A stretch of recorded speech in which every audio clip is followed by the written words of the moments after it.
Hi, welcome to Real Film Snobs. I'm Angela Yeager. And I'm Brian Michael. Welcome to the show. As always, if you're watching us on YouTube, please make sure to hit the subscribe button as well as the bell, and you'll get notifications when we upload a new episode, which is what I do every week. Or I get the notification every way. And you can also check out previous episodes on our website at realfilmsnobs.com.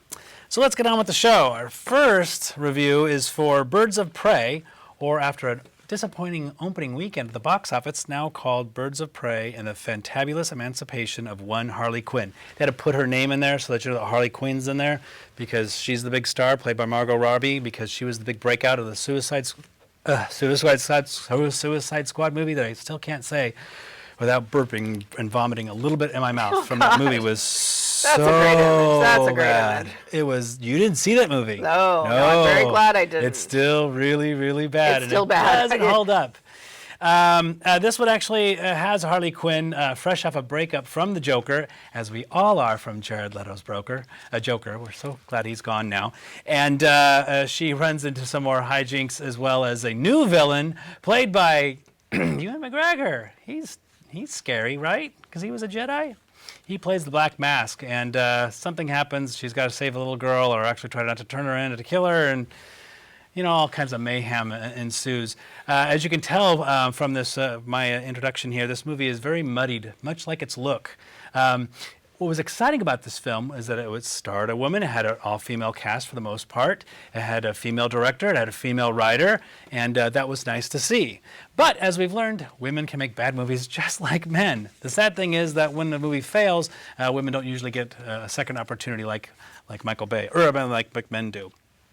So that's the sad thing here. I mean, this just reminds me of, you remember the Goodfellas with Joe Pesci is supposed to be a made man, and he walks in. Oh no, that's my feeling I got when I went into this movie. And as soon as I saw the look of it, I thought, oh, Suicide Squad. Why was I excited about this movie? Ugh. Does it have a similar look? Since I didn't see Suicide Squad. And Suicide Squad. No, this actually has a look more of a Joel Schumacher's Batman movies. That's because there's like 50 different colors. There's all kinds of cotton candy colors and purples and blues, and it was just like, let's pick a color and let's pick a look. You're going to find this really shocking coming from me. No, this is not the movie you're going to like. No. Okay, I'm not giving the movie a good review. I actually didn't mind the look, and I actually thought it looked kind of comic booky. It's really bright, it's really colorful. I was okay with that. I was worried it was going to be more of that usual DC, just everything's one color, blue, orange is the color we're looking at. Kind of gray. Gray and orange and black, yeah. Yeah, but just like one color, because sometimes they're like too muted. I actually didn't mind the kind of like pop style they were going for, which is very clownish or colorful, but I thought it was okay. I didn't mind the look. The problem is that that look, which is very like hyper stylized comic booky, is not met with any characters of substance. The screenplay is kind of a mess. You've got some good actors here. You've got a chock-full actors. Mary Elizabeth Winstead, who we were talking about right before we started rolling, is really great as Huntress, and I wish they'd given her more to do. Actually, everyone in here, I wish they'd given more to do. Rosie Perez, nice to see her on the big screen again. So everyone here has got a lot of talent, but they're just not given a whole heck of a lot to work with. There's this movie is an R, which I didn't realize, and they dropped the F-bomb twice pretty quick, and I went, oh. Yeah. Is this an R? And they're trying to go for like a Deadpool, PG-13. cheeky type That's of thing. exactly what they're trying to do here. And there's some times where, like, when Harley Quinn is, immobilized, and then she starts to get movement back, and she stabs somebody, and all she can do is move her arm, and she just stabs him, and they say freeze, and then she keeps stabbing him, and that's that was the one big joke I actually kind of laughed at a little bit. But there's just so many gaps in between the laughs that I can only remember the one or two that I had, and the jokes that they're trying to do. I mean, at one point in time, Mary Elizabeth Winstead has the great running joke that she's the crossbow killer, and she's, no, I'm the huntress, and she practices saying it, and then when she finally tries to say it, and it was kind of funny. Practicing her superhero thing. So it just needed to be tightened up, because there are scenes that do work. It needs to be tightened up in terms of the screenplay. But there are some action scenes, especially with the bat, that were done by the second director. They brought in the second director from the John Wick series, as you can tell, because I love the bat. The bat scene is fantastic. She inhales a bunch of drugs. She gets the courage that goes out there, and I wish they had more. And it's not really chopped up, which I like. You can actually see the action, which I thought. They actually pull the camera a little back, and you can see all the stuff with the bat, which was. But by the time it got to the end of the roller skate, I was so bored at that point in time. When the big chase scene involves roller skates, boy, that. Yeah, and I have to say, and I hadn't seen, obviously, Suicide Squad, and I like Margot Robbie as an actress, and I know this is part of the Harley Quinn character, but about halfway through, I thought, I'm really getting sick of that voice, and it was just like great, it's like nails on the chalkboard after a while, with that accent and that voice. It gets too much. It gets so boring that you start to notice all of the guys that run up to her with guns, instead of shooting her, they run up to her so that she can hit him with the bat, or she can hit him with whatever it is. Yeah, like why did they shoot her from like 100 feet away, which they have like machine guns. Yeah, they have machine guns, and you can't do that. And then she disarms them by hitting them with a bat, and like, you do start to notice. But then she goes into the police department, she's shooting bean bags, and I'm like, well, this is a Terminator type scene, and it's an R movie. Let her rip.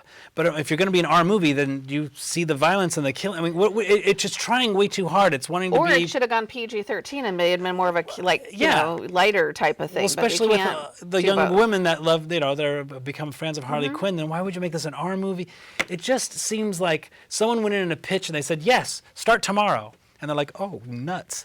And they just kind of pushed things best together, and they had this great, especially and Rosie I love Perez. Ewan McGregor, as you know. Ugh. I love him as an actor, but he is miscast in this role. He's not a villain. I don't know if I've ever seen him play a villain. Sam Rockwell from Charlie's Angels is what he's trying to do. I've never seen him play a villain, and he's not menacing, and I don't know who the black mask is supposed to be, but when he put on the mask, I was just like, oh yeah, there's Ewan McGregor in a mask. I mean, he's just not very scary. He just wasn't scary. Yeah. So, then there's the big fight scene at the end where they're in some sort of weird funhouse, which I'm fine. From the animated series that feels like it came from. But when they were cutting around, I'm like, I don't know where we are. Who's going? Who's this? What's going on? I can't tell. And at one point, they kind of pulled back, and I'm like, okay. And then they cut too fast. And I was like, I don't. Someone needed to storyboard this out. This is when I watch this movie, I go, so this is what Angela feels like when she watches a comic book movie. I don't always agree, obviously, because I'm a fan. I feel like this with a lot of them. Like some of them are more boring than this one. I actually didn't think this movie was boring. I just thought it was kind of a hot mess. I mean, I was sort of following it because I thought, well, maybe something. I like these characters, I didn't dislike the characters. But yeah. But I did like that one action sequence. I will say I wish they would do that in more of the comic book movies where they actually just show it as an action movie. Because that's one of my big issues with the Marvel movies. And with Wonder Woman, it was just like cut. There's a leg, there's an arm, there's a wrist. I'm like, I don't know what's happening. So I haven't seen so much of the Marvel ones. But anyway, so speaking of bad movies, let's continue the trend and go further down into the cave of bad films. And let's review Blumhouse's Fantasy Island. Let's take a look at oh God, we got a clip. I'm sorry. Just, fast forward to the clip if you can. I just realized I'm going to have to describe the plot of this film. So this is supposed to be Fantasy Island. I remember the television show. Didn't remember too much of it. And so we have a very attractive cast that show up on an island, and they're supposed to fulfill all of their fantasies. And of course, people have to die because this is a horror film, people. And so we find out there's a twist. Shocker. And we have to be able to figure out how to get all of them out of there alive. We find out how exactly the island works. Fine, I'll let that slide. And then we learn about Mr. Rourke, who's played by Michael Pena, who's a fantastic actor. He should be, in the right world, he would be a leading actor, but because it's Hollywood, he's probably a character actor. And he is so bored in this film, he literally just keeps his hands in his pockets the entire time. You can tell this is a vacation and a paycheck, and I don't blame him, honestly. The rest of the cast is played by people like Lucy Hale, who also starred in Blumhouse's Truth or Dare, which is also directed, written by Jeff Walden, who did Wadlow, who did this film, as well as Kick-Ass 2, which a film I enjoyed. Maggie Q, she's attractive. Charlotte McKinney, she's attractive as well. And we just see these people not necessarily offed one by one. I don't want to give too much away. I really want to. But we do see other people killed in this film. This movie was so bad that I saw it before Angela, and I text her, if you really want to skip this film, Angela, Merry Christmas. It comes early. Happy New Year. Just skip this film. I can review it by myself. It was just such a bad film. It was pretty. It was in focus. And there was a couple of actors. A couple actors I did really like that were in there, and I forgot to write them down from Veronica Mars. But for the most part, it's like a CW show. If you watch Riverdale, which one of these people is from, everyone, a new character that shows up in Riverdale, are like, oh, a pretty person. Oh, look, a pretty person. And then they do kind of a soap opera acting. They smell the fart. They pull pubic hair to show emotion. There's no real depth, and the movie doesn't give them anything to do it. So really, you don't care about these people. There's no character. They're just kind of grimacing or making anything. Yeah, one person, obvious they were like, expression. my fantasy was to torture this person who made my life horrible. Which you're like, well, you're really pretty and attractive, and I don't want to be biased, but I just don't see how it's hard for life would be really hard for you now.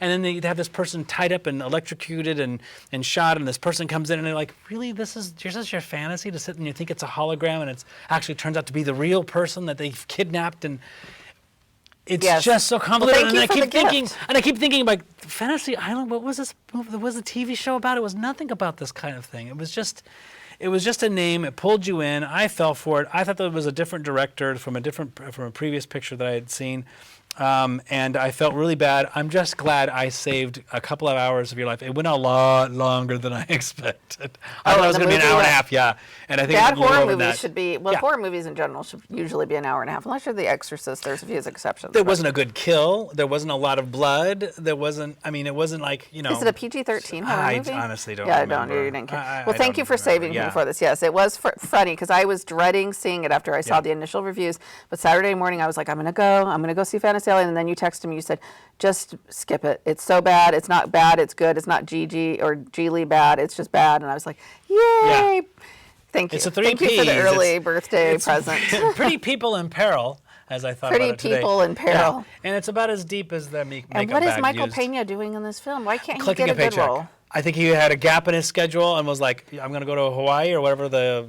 I think they went to the. It might have been a CG background. I don't think so. I think Are they actually on an island? I think so. Okay, you're not even sure. No, a plane showed up. One got shot out of the sky. It was ridiculous. You know what's disappointing about this is that Blumhouse, of course, he worked with Jordan Peele. Maybe he's the only one that makes good movies with him. It feels like they made some decent horror films. So I thought they were kind of establishing a brand, like, oh, we're the company that makes decent, good, modern horror films. When they put their name in the front of it, then it was like, oh, okay. Which so they did with this one. Yeah, they did But with then, this one. But it opened to 14. It made for 7. Ta-da! So it's a hit. Yeah.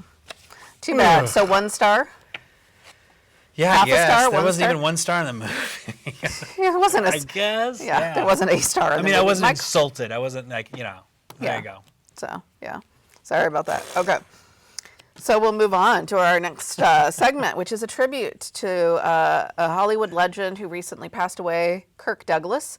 Wow, he's 103 years old. Wow. Yeah, it's incredible. So, and he had an incredible career.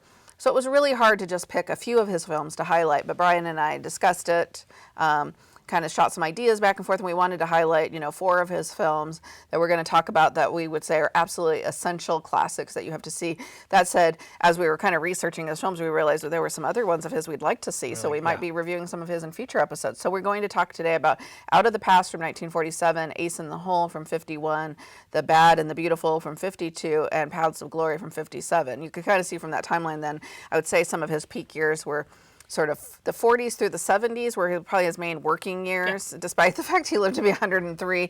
After the 70s, he did some TV and some other things here and there, but that was sort of his big classic period. So. Yeah. And it was kind of funny because, as a kid growing up, I always thought that his acting style was different. You think of like William Shatner. It wasn't. There's William Shatner, and then there's Robert De Niro, and so I always thought it was. Then Ren and Stimpy did a little thing where they made fun of Kirk Douglas, and you always kind of thought it was kind of strained and kind of overly serious. But then when you saw him in the wrong films, it may have been out of place. Then when you saw him in the right films, something like Out of the Past, where he's across the screen from Robert Mitchum. Robert Mitchum ain't no joke. Okay, Right. He'll blow you off the screen with a blink of the eye, Yeah. and he holds his own and smokes right along with them. They smoke at one another, you get to see it in these Acting films. by smoking. And then Well, he's so good in so many of these roles, and we talked about, he produced a lot of these. He got a lot of people that were on the blacklist and got them work, whether they used their name or not, or put their name out there, which is really commendable. But producing his own, when so many actors at the time were under contract, and you had to do this movie, they put you in film, Right. whether you wanted to be or not, and he started doing his own. And you look at those, Out of the Past, it's a fantastic director, it's a fantastic cast, it's a great story. He's not the star. Right, Robert Mitchum is. He's yeah. the villain. He actually is the other actor I thought of. We were talking about this the other night. I think you were there. I was talking Yes. about Humphrey Bogart, how he started his career as a villain. I don't know if Kirk Douglas started his career as a villain, but he's actually someone that flip-flopped throughout his career playing. He often played villainous roles or at the very least, anti-heroes. Yeah. Ace in the Hole is a good example of that. His character, he's the lead in that movie, but it is not a likable character. His character is very unlikable, and he often played those kind of anti-hero characters or unlikable leading men. He could kind of play slimy characters pretty well, and was known for doing that. Well, The Bad and the Beautiful, which I recently just saw, he's the producer that just kind of pulls strings and really manipulates a lot of people. Nominated for an Academy Award, which is pretty interesting because Hollywood was just like, oh yeah, it's a film about Hollywood. It does not paint the best picture. So it was great to see him get one of several films he did with Minnelli, right? Correct. Yeah. Working with another great director. When you get to talk about Paths of Glory, of course, and Spartacus, I always felt he was miscast. He's a modern actor. It's a period picture, but I mean, that's what they were doing. But he worked with a young director, Stanley Kubrick, and kind of, worked along with him, and then, made Paths of Glory, which he's fantastic in. I mean, he's really good in that film. And then, of course, he helped raise Michael Douglas, another fantastic actor and producer. And so, it's a great legacy to have there. Yeah, and in Paths of Glory, he plays more of actual heroic character, but also a very political movie, and that's one thing Kirk Douglas was known for in his career. He very famously, you talked about his role in The Blacklist. He very famously, when Elia Kazan won his Lifetime Achievement Award at the Oscars years later, Kirk Douglas refused to stand up for him because of his role in The Blacklist. And, Kirk Douglas, even like 30 years later, had not forgiven him because he knew he had a lot of friends that were hurt by The Blacklist, and he helped support some of the writers and people, and he embraced, political causes and did a lot of those in his movies. So, or took on a lot of those issues in his movies. So I think it's great. He had a great relationship, bromance, I guess you could call it, of sorts, with Burt Lancaster. Sort of akin to like Paul Newman and Robert Redford. They made 7 movies together throughout their career, and often played off of each other. So. And I do think of Tough Guys from the 80s when I was a kid, and I saw that, and I liked that movie. I don't know if it still holds up, and I'm scared to find out. So, but you just start checking out his films. He's a wonderful filmmaker and actor. Yeah. Okay, so we'll move on to our next segment, which is her fresh picks. And this week's pick is Atlantics from 2019. This is a film that got a lot of acclaim when it came out. It is a part ghost story, part romance, and the film centers on the character of Ada, a young woman who is wrestling with her feelings between a young man who, shall we say, is finding himself astray, and while she's promised to marriage with another man, a much wealthier man. That sounds simplistic. That sounds like, oh, it's a love triangle. Yeah, not really. But that's the best way I could describe it. The plot's kind of complicated. Would you say he's astray? Well, I'm saying he's astray because he disappears. They disappear. Yeah, he's not led astray, but he disappears without a word to Yeah. her. So she's not sure where he is. In the meantime, she's kind of preparing for marriage with this other man who she's not too excited about. Yeah. But Leeds has a lot of promise for her. Yeah. But yeah, she's not he does. excited. I'm like, that's a lot of But money. she I'm just like, doesn't have feelings for him like she does for because he has a ton of money. Yeah, she does. Appears to be. Yeah, well, she's breathtaking, so that's maybe part of it. But it's got an interesting, it deals with these issues. It's this coastal town.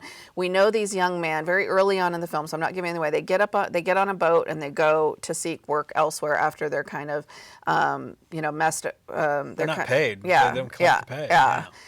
So by the company they've been working for doing construction, they just refused to pay them, so they go off to seek their fortunes elsewhere. And so I thought the movie going in, because I actually didn't read a lot about this going in, was going to be about these young men, and then all of a sudden we're like, oh no, we're back on her and her story, and it has this very like kind of ethereal, almost surreal feeling to it, like nothing is quite real. And then there's an element of what starts happening to a bunch of the young women in the town, where they almost become, I don't know, want to say zombie-like. Possessed? Would you say possessed or like zombies? Yeah. Yeah, it was very interesting. Just a gorgeous look to it, I thought. Yeah. This is a first-time feature film by this director, so it makes me very excited to see her other films because I think it has a lot of promise. Gorgeous look, wonderful young cast, and just a lot of promise. It seems it's so much more put together and assured than Birds of Prey.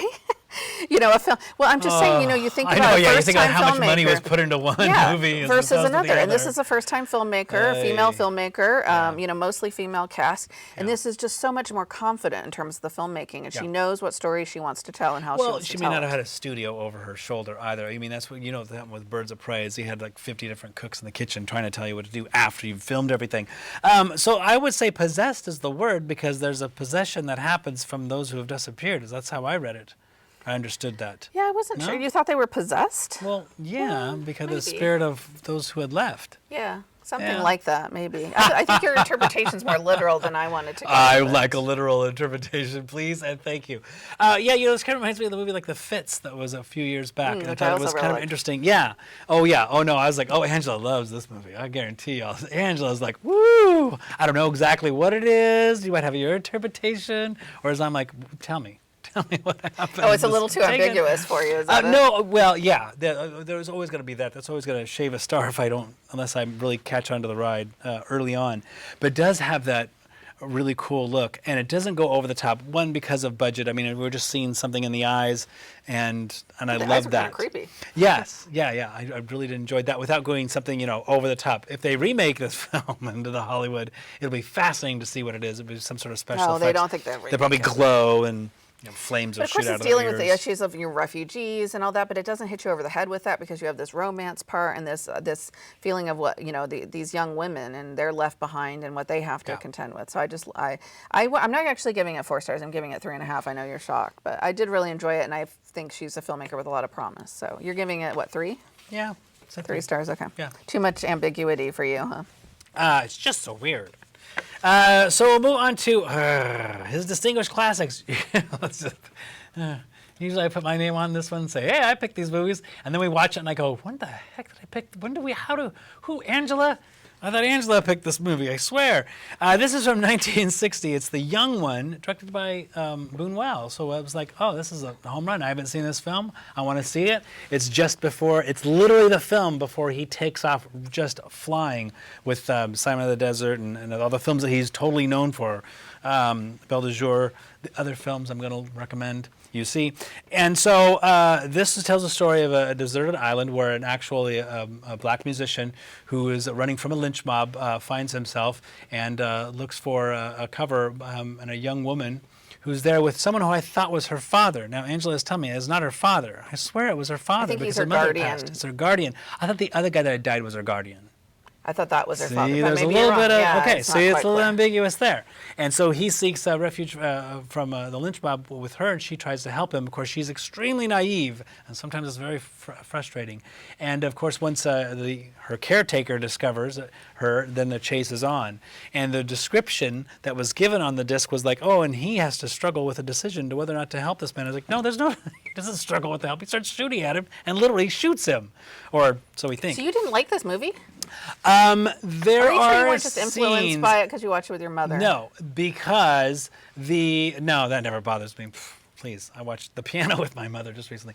So, no, what really bothered me was that who I thought was her father is having an incestuous relationship with her, and we get to see that well, not see it, but it fades to black, and that really is like, why do I need to see this? And we spend a lot of time. They didn't show it, though. It did fade. Yeah, it's just like, Okay.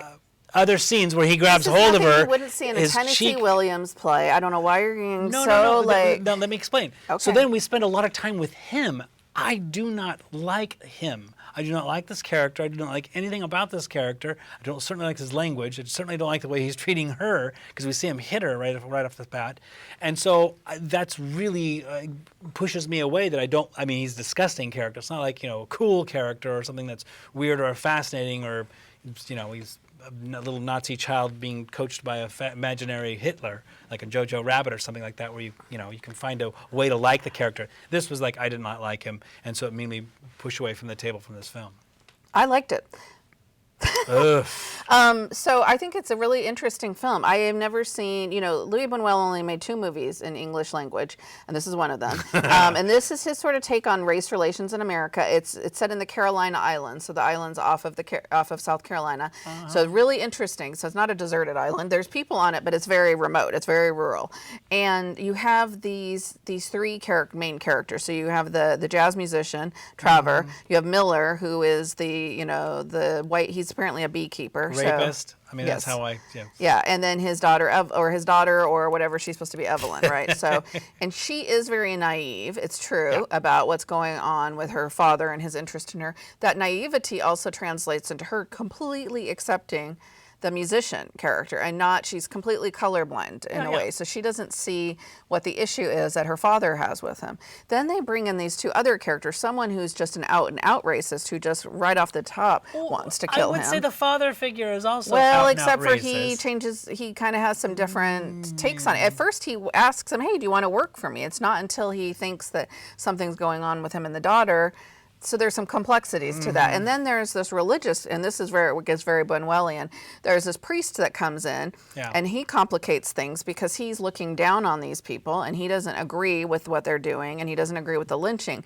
But there's this interesting scene where he has to sleep in the bed that the black musician slept in the night before, and he's, you know, scolding them for their racism, but then he asks them to turn over the mattress. I mean, there's some really interesting things going on here in this movie. For the time, especially 1960, the subtleties here, I thought were really impressive compared to what you would usually get in that period where they'd be very, you know, I needed a redeeming character, and I wanted to spend more time with the musician who was on the run. He's the character that I liked. He's the guy that I'm hoping for. But but he's when the redeeming character. in And the Evelyn. film, I know, but he's barely in the film. He's in the film quite a bit. She's, I don't think you watched the same she's a movie as me. I think he's in the movie just as much as the other character, and Though, she's in it. I mean, I have a foreign filmmaker make a film, an English language film, and this is this depiction of America.